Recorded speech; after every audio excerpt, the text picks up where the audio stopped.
dengan saya Gus Indarto di acara Kota Seni Kita.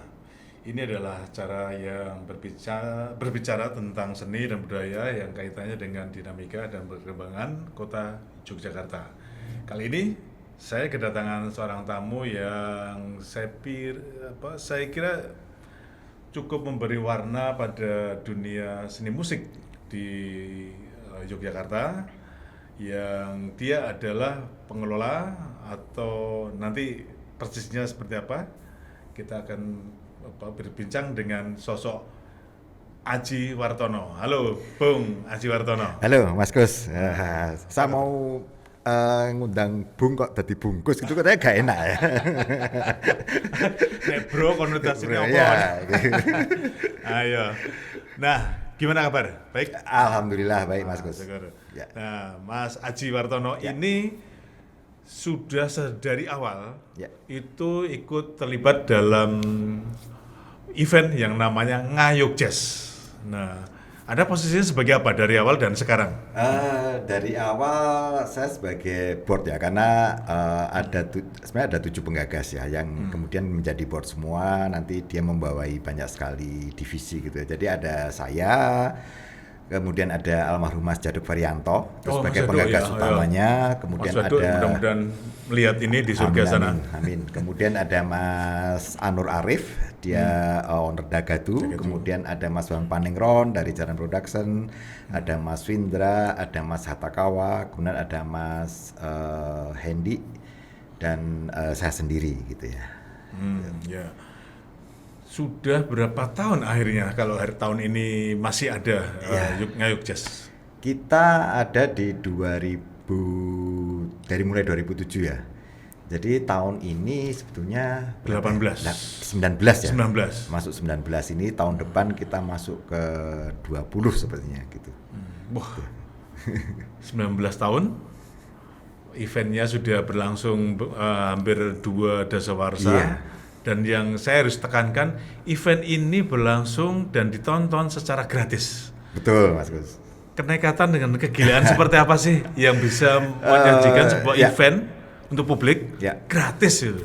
Nah, ini juga sebetulnya panjang ceritanya ya. Jadi kita memang kemudian memutuskan waktu itu 2007 Mas Jaduk mengajak kita berkumpul, kemudian punya ide bahwa ini sekarang banyak pertunjukan bagus, banyak pertunjukan terutama musik ya. Kemudian ada musik jazz, ada banyak festival jazz yang kemudian tapi banyak orang tidak bisa mengakses ya, karena mungkin tempatnya di tempat yang eksklusif gitu ya, atau mungkin karena tiketingnya, atau mungkin juga karena jaraknya dan sebagainya ya.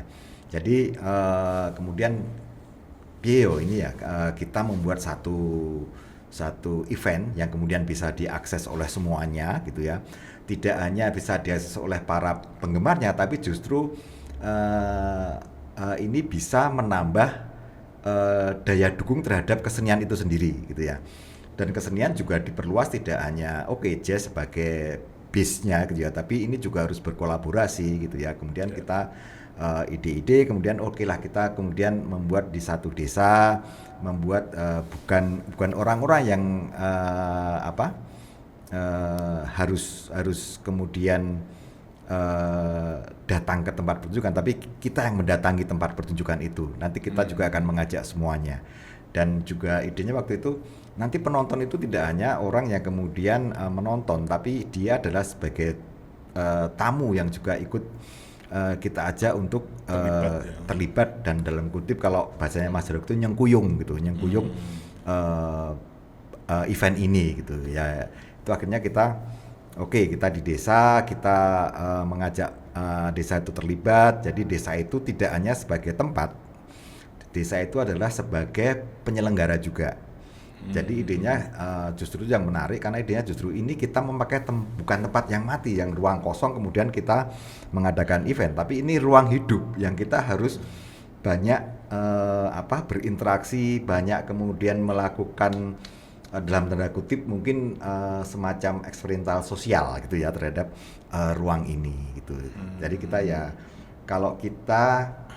kita dengan masyarakat desa itu tidak transaksional. Jadi bekerja sama.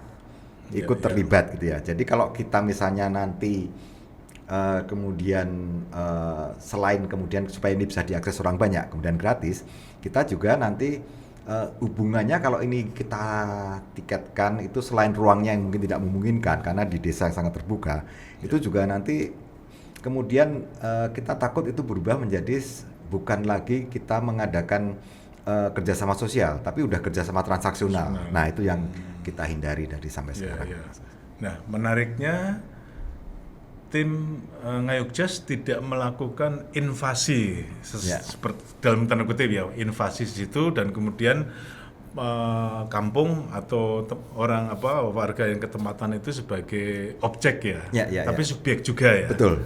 Nah itu secara teknis bagaimana? Apakah ada problem pada awal-awal upaya Ngayog-Jas untuk bisa bergerak dari desa ke desa itu? Ya, nah ini sebenarnya supaya kita tidak ada problem. Jadi kita udah melakukan satu bisa dikatakan lah dalam tanda kutip SOP-nya ya gitu. Kita biasanya mengadakan survei, gitu ya. Survei kemudian desa mana yang secara fisik, secara sosial gitu memungkinkan gitu ya. Nah kemudian kita biasanya mencari orang-orang yang katakanlah berpengaruh di situ. Berpengaruh itu bisa jadi itu pengurus desa atau jadi bukan gitu ya. Yang kemudian kita ajak ngobrol. Premannya juga. Gitu. Premannya juga. Nah itu kita ajak ngobrol. Kemudian kita memberikan konsep gitu kan. Kalau ini cocok gitu ya. Kemudian kita minta dipertemukan dengan pengurus-pengurus dulu. Ada dari Karang Taruna, ada dari Padukuhan dan sebagainya. Kita ngobrol lagi. Itu biasanya kita udah mulai seperti yang tahun ini tuh kita dari mulai Februari kemarin sudah berproses. Sudah ke desa, sudah survei, sudah ketemu dengan pengurus desa, sudah ketemu dengan para sesepuh-sesepuhnya, sudah menyapa warga dan sebagainya gitu ya. Jadi kita bersosialisasi dengan mereka. Kemudian apa yang akan kita lakukan, apa yang bisa mereka lakukan, apa kemudian nanti manfaatnya buat desa, kemudian apa manfaatnya buat secara global seperti apa gitu ya. Itu kita bicarakan semua. Nah kalau mereka sudah setuju gitu, biasanya kita kemudian mulai start kita mulai berproses, kita berkunjung ke warga-warga mana tempat-tempat yang akan kita pakai. Nah kemudian beberapa bulan sebelum hari H itu kita biasa mengadakan temu warga. Temu warga itu warga semua dikumpulkan, kakaknya tentunya tidak semuanya ya, per kakak gitu diundang, kita mengadakan lagi finalisasi seperti itu. Nah jadi dan desa juga dilibatkan sebagai panitia. Jadi panitia tidak hanya aparat desa. Semuanya siapa yang kemudian ditugaskan oleh desa gitu ya, oleh desa nanti sebagai keamanan, sebagai untuk administrasi surat menyurat, sebagai kemudian untuk artistiknya, karena kita selalu membuat artistik bersama-sama, membuat artistik desanya gitu bersama-sama bareng-bareng dengan warga dan kita mengadakan workshop gitu ya. Nah itu mereka dilibatkan sebagai panitia dan kita bersama-sama melakukan hajatan Ngayog-Jas ini. Jadi semuanya merasa terlibat gitu ya. Kita tidak membedakan gitu, tidak membedakan ini panitia dari desa, ini panitia dari kita. Jadi semuanya saling bersama dan itu prosesnya memang panjang. Jadi kita selalu ke sana, kita ngobrol dengan mereka, kita punya dialog dengan mereka. Bahkan kalau kita mengadakan press conference, mengadakan misalnya ada audiensi ke bupati kemana gitu, selalu bersama-sama dengan desa tersebut gitu. Ini sudah ke 18 kali ya 18 dilakukan dihelat ya, perhelatan Ngayog-Jas ini. Dari 18 desa atau tempat itu, apakah ada pengulangan di desa yang sama? Ya. Atau selalu berbeda-beda? Ada pengulangan di desa yang berapa sama. Desa? Itu sekitar 3 atau 4 desa yang sama. Itu yang pertama itu karena kita sudah berembuk dengan satu desa gitu ya. Dan sebetulnya semuanya welcome gitu ya. Di desa itu semua welcome. Hanya memang pada waktu itu sudah mau pemilu sepertinya waktu itu ya. Jadi kemudian mereka ternyata punya masalah internal sendiri gitu ya. Sebetulnya mereka tidak ada masalah dengan Ngayog Jazz gitu, tapi kita sendiri yang kemudian oke ini daripada kita nanti ikut terlibat gitu ya. Jadi kita mundur saja kemudian mencari desa yang lain. Nah, desa yang siap itu adalah desa yang sudah pernah dipakai. Berpengalaman dipakai. Akhirnya kita dengan waktu yang itu dengan memakai itu waktu itu di Brayut yang kemudian ya dipakai. Kemudian yang kedua itu di Godean yang gendeng itu yang Kuagon. Kuagon itu kenapa kita pakai karena waktu itu 2 kali ya? 2 kali yang kedua itu karena memang di sana tempatnya yang paling luas gitu ya, dan waktu itu tahun 2019 itu sebetulnya waktu itu kebetulan juga bertepatan dengan waktu Mas Jaduk meninggal ya, beberapa hari sebelum acara gitu ya. Tapi waktu itu karena memang kemudian banyak sekali pendukung gitu ya yang kemudian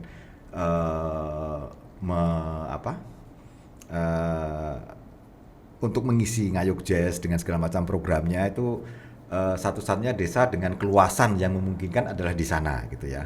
Jadi kita pakai gitu ya. Kemudian ada Karangtanjung. Karangtanjung itu lebih kepada kemarin dipakai bahkan 3 kali Karangtanjung itu. Itu karena pada saat itu pandemi.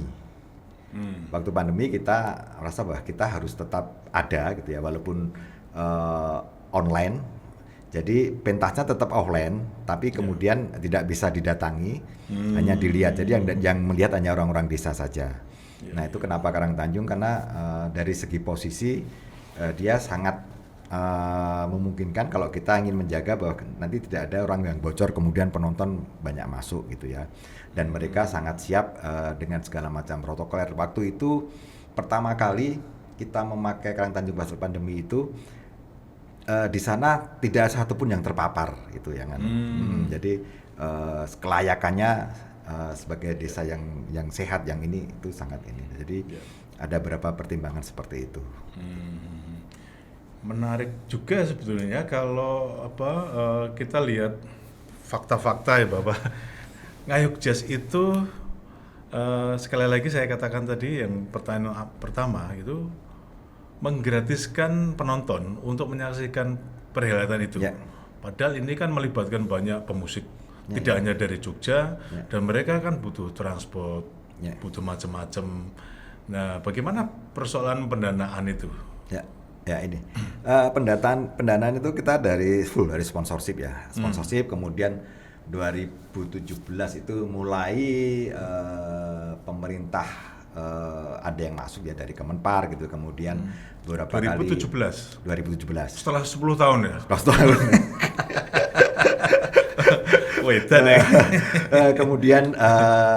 Kemudian ada Danais ya, kita juga pernah memakai itu. Kemudian ini berapa kali ini sudah 5 kali ini kita masuk di Ken ya, jadi Karisma Event Nusantara seperti itu dari Kemenpar gitu. Dibantu, tapi lainnya dari sponsorship. Nah sebenarnya yang menarik itu adalah yaitu tadi kerjasama antara penyelenggara, antara pengisi, dan antara desa gitu ya. Jadi kenapa kita nggak tiketin, karena manfaatnya apa bagi desa. Jadi semua yang ada di situ itu full untuk desa. Jadi seperti perparkiran, kemudian hasil dari booth kuliner misalnya, itu semuanya untuk desa. Jadi ada kegiatan-kegiatan yang berkaitan dengan perputaran ekonomi dalam event itu adalah untuk desa. Itu sebagai penghargaan kita bahwa ini hasil kerjasama gitu, bahwa kita bukan membayar desa untuk menyewa, tapi ini kita menyediakan sesuatu yang kemudian desa bisa bergerak untuk mencari meningkatkan perekonomiannya juga gitu ya ke desa itu. Dan kita biasanya kemudian dengan pengisi-pengisi gitu ya, biasanya kita kemudian kebetulan kita banyak kenal dengan teman-teman musisi gitu ya, yang ini yang kemudian kita pendekatannya sangat lain gitu ya, pendekatannya kita mengajukan konsep ke mereka, konsep Ngayog Jazz itu adalah seperti ini, kemudian kita tidak ada satu hal yang sangat komersial di sini gitu ya.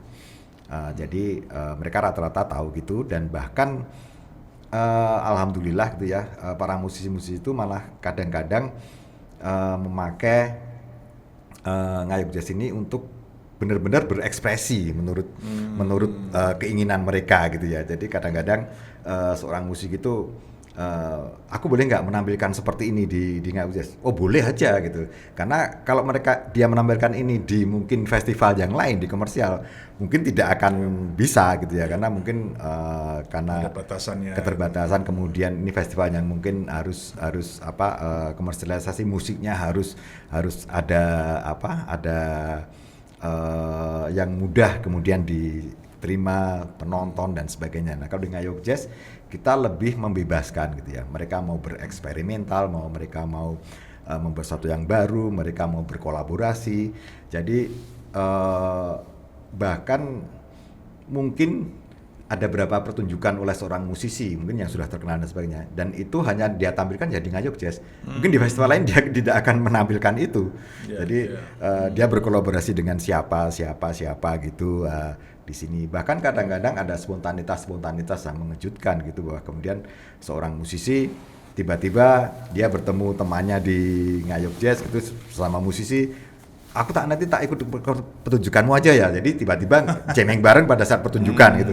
Jadi kalau Mas Jarod improvisasinya jadi kalau Mas Jarod bilang dulu ini bukan pertunjukan, ini adalah peristiwa seni gitu ya. Jadi ini adalah suatu peristiwa, bukan suatu show gitu ya, bukan suatu show, tapi peristiwa yang semuanya bisa terjadi gitu.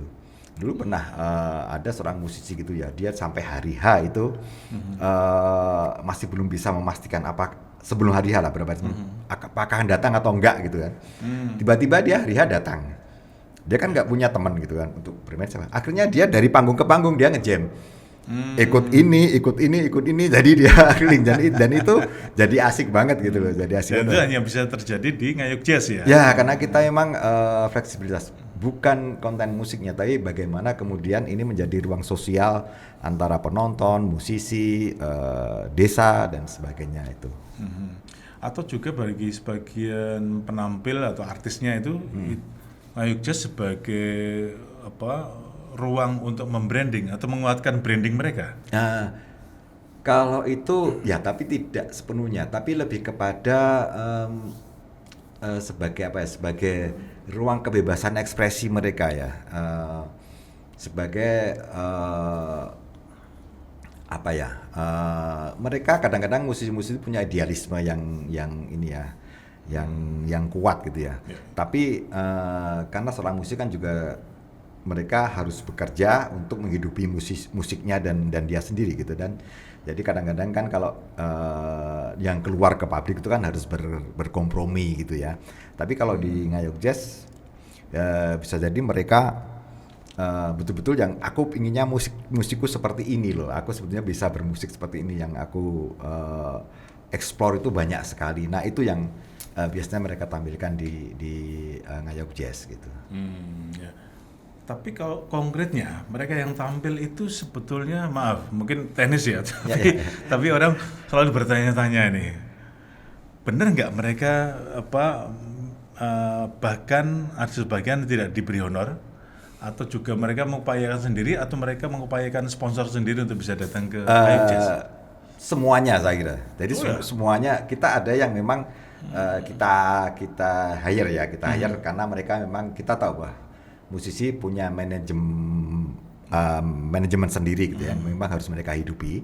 Tapi tentunya kita punya kompromi sendiri gitu ya, kompromi sendiri dengan manajemennya gitu bahwa. Tapi kita tidak akan merepotkan mereka.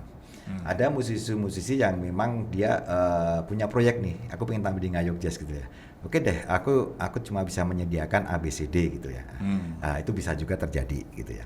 Ada juga musisi yang kemudian tiba-tiba dia datang ya, kemudian tadi itu ingin ngejam aja, ya udah gitu kita ini. Ada juga musisi-musisi kalau dari luar biasanya dari kedutaan gitu yang kemudian mendatangkan untuk pentas gitu ya. Dan ya ada musisi-musisi juga yang kemudian dia misalnya mengusahakan untuk udah aku ini dapat sponsor kok transport gitu, aku dapat sponsor ini ya gitu. Tapi paling enggak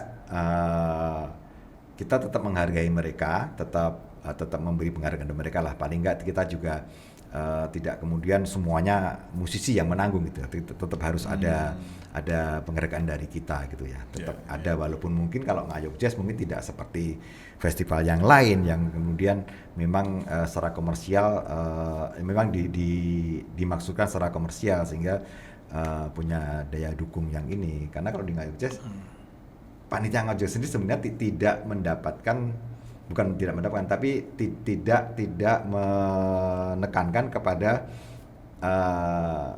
bisa dikatakan lah keuntungan ekonomi dari event ini gitu ya. Ini betul-betul untuk masyarakat desa.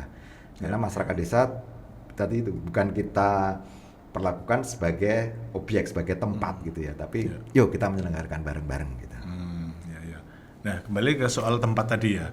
Sudah 18 tempat dan tahun ini akan 19 tempat atau lokasi yang berbeda-beda ya dari Ngayog Jazz. Nah, dari reputasi Ngayog Jazz yang sudah dibangun belasan tahun ini, apakah kemudian ada desa atau tempat atau kawasan yang menyodorkan diri, "Bu, aku jadi tempat." Gitu. Ada. Karena reputasi dari kuat itu. Saya tidak tahu ya apakah karena reputasi atau karena memang mereka waktu itu datang. Tapi memang ada beberapa tempat yang kemudian mereka mengajukan. Kemudian kadang-kadang kita udah kenal juga gitu. Mereka kemudian mengajukan dan kita sih welcome aja. Kalau memang cocok pasti akan kita pakai gitu dan kadang-kadang memang sekarang bukan makin susah tapi ya alhamdulillah ini perkembangan yang cukup baik tapi juga bisa dikatakan menjadi batasan juga gitu ya. Jadi sekarang kita harus mencari yang kemudian bisa menampung perparkiran banyak gitu ya. Dan kemudian standar minimal harus nyaman ya. Karena waktu itu ada banyak tapi kemudian parkirnya jadi agak jauh itu juga kita dengan masukan dari yang datang itu wah ini kok parkirnya jauh. Jadi kita mencoba mengakomodir semuanya lah gitu walaupun tidak bisa sempurna gitu ya. Jadi kadang-kadang ada desa yang secara sosial budaya secara tempat udah oke tapi ternyata perparkirannya sangat susah. Nah itu juga jadi pertimbangan seperti itu. Ya. Nah setelah hampir 2 dasawarsa ya Ngayog Jazz sudah seperti ini, apa yang bisa dimaknai, apa yang bisa ditimba dari perjalanan Ngayog Jazz ini dari aspek kerja kolektif, kemudian manajemen, termasuk mungkin manajemen isu, manajemen macam-macam. Ya, menurut Anda? Kalau dari kerja kolektif, memang kemudian ya kita punya pengalaman yang di tiap desa pengalamannya sangat lain ya. Jadi kita mendapatkan pengalaman banyak, pengalaman yang berbeda-beda gitu ya, dan memang bisa dikatakan kalau kita mau mulai Ngayog Jazz, katakanlah kalau desanya belum pernah sama sekali, kita seolah-olah mulai dari awal lah, karena kita harus banyak pendekatan dan itu sebenarnya yang asik gitu ya. Dan kita juga sebetulnya untuk pendukung-pendukung kepanitiaan misalnya seperti itu juga sangat terbuka sekali gitu, sangat terbuka sekali siapa yang mau membantu, siapa yang mau terlibat, kita juga welcome aja gitu.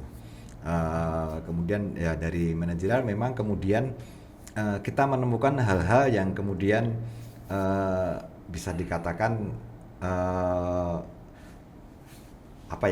managerial by experience gitulah ya. Jadi manajerial yang mungkin bisa berubah sewaktu-waktu gitu ya, sesuai dengan kondisi lapangan, sesuai dengan jadi kadang-kadang tidak sesuai dengan teori manajemen misalnya seperti itu. Karena pada waktu kita pernah ada seorang mahasiswa S3 gitu yang kemudian dia meneliti dengan Ngayog Jazz gitu ya dari Solo gitu. Dia bahkan sebelum dia maju dia harus memastikan juga ke kita sekali lagi bahwa ini benar Mas yang informasi yang disampaikan ke saya dan saya tulis seperti ini. Ya memang seperti ini karena dia setelah konsultasi itu lebih dari 50% itu nggak ada di teori seperti itu. Jadi nggak ada di teori manajemen dan sebagainya.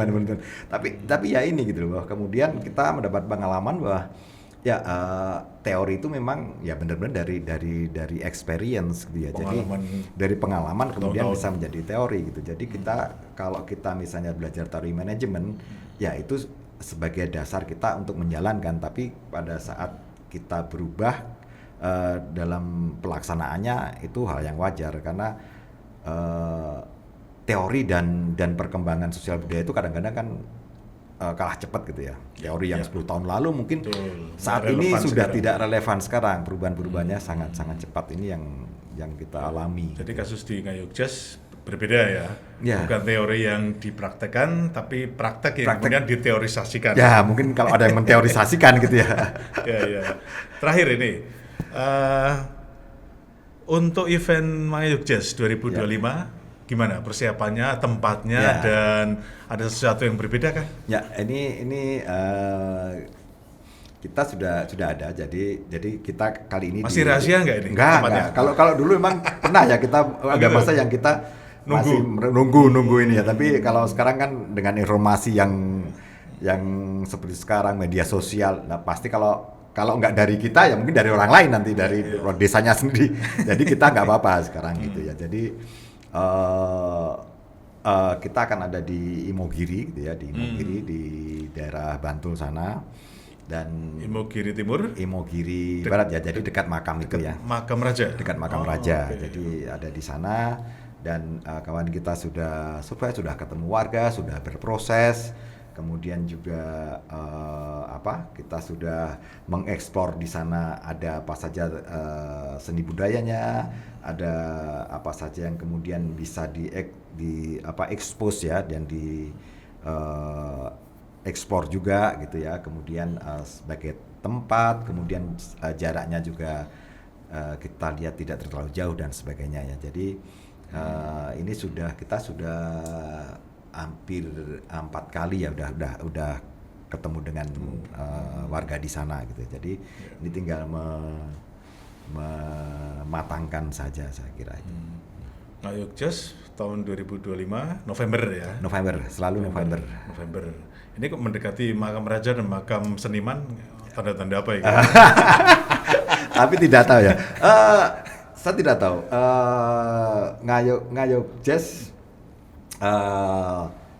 gini, orang bilang itu, teman-teman juga bilang kenapa Ngayog Jazz memilih ini. Tapi kadang-kadang ini tuh seperti Jawa, jadi tempat itu sebetulnya kalau kita memilih tempat itu seperti pulung gitu ya. Jadi kenapa kok kemarin kita waktu itu di mana ya, Gancan gitu, dan Gancan itu adalah desa yang tertua bahkan sebelum ada Keraton Jogja gitu ya. Karena di situ dulu bahkan mereka pada saat pembangunan keraton itu mereka adalah tempat yang mensuplai logistik gitu di sana, yang dan ada berapa yang menjadi penasihat keraton dari desa sana gitu. Dan ini waktu itu juga di Gilang Harjo itu juga patelisan Penambahan Senopati. Padahal kita juga sebenarnya tidak tahu juga gitu loh sejarahnya dulu. Tapi kenapa kemudian kita kok akhirnya gaduknya ke sana gitu. tapi ya ini mungkin juga karena wong Jawa kan, semoga menjadi berkah gitulah. Gitu. Oke, Mas Haji, sebetulnya masih pengen ngobrol lama lagi nih, tapi tampaknya waktu terbatas.